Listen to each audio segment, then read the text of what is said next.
I received an email from Francis, and he heard me talk on my Coach Robb podcast about the idea of where is your fuel source coming from as it relates to your personal goals. First and foremost, thank you for supporting the Coach Robb podcast. I greatly appreciate it, and thank you for paying attention to small details. When we're looking at fueling your exercise, you've got to ask yourself, what is your heart rate and where's the fuel source coming from? When we're looking at high intensity training, you have to understand that as the heart rate gets progressively higher and higher, you're burning a higher percentage of stored sugar known as glycogen and less stored fat. If we're bringing the heart rate down into heart rate zone 2 or below, you're using fat as a primary fuel source.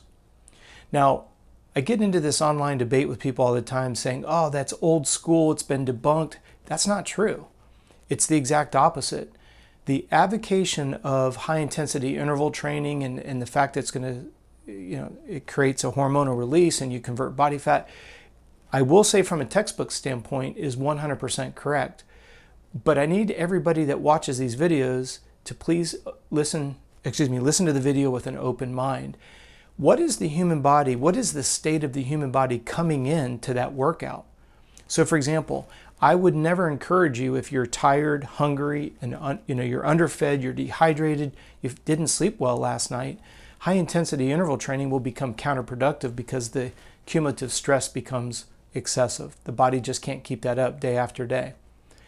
Now, if we come back to the original question and the concept here, when you're looking at where your source of energy is coming from, it's always going to be a mixture of carbohydrates, stored glycogen, to body fat. Those two make up about 85% of your fuel source. The other 15% comes from protein. That's pretty negligible, so we only focus on the other 85. So if you could think about it as a ratio, you're never going to be burning exclusively fat, and you're never going to be burning exclusively sugar. Ironically, when you're in a fat-burning mode, your body will burn fat more efficiently with the presence of carbohydrates. This is something that's been clinically proven over and over again. So please be careful what the so-called internet experts like to try to advocate. Again, you could take one snippet of information and take it out of context. Does HIIT training work, high intensity interval? Yes. There's a place and a time for it. My experience has been not many people are rested enough to be able to take on that additional stress. Do I use it with my clients? Yes and no. If the client is fresh enough and can benefit from it, we implement it. Unfortunately, if you're dealing with an ugly boss, bad relationship, in a financial situation, let's not add more stress to an already stressed out system, because that's going to cause the production of cortisol. Now you're working out and you're gaining body fat.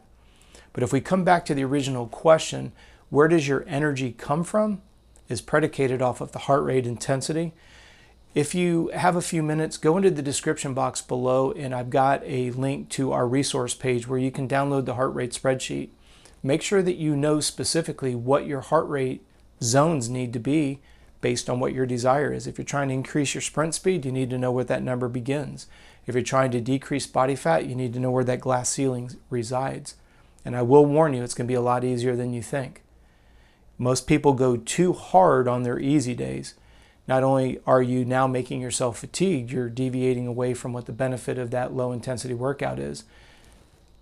Increasing the tensile strength of the tendons and ligaments, increasing bone density, increasing muscle durability, and melting body fat. Not to mention decreasing the overall oxidative stress on the body. Something that I've talked about in previous videos before.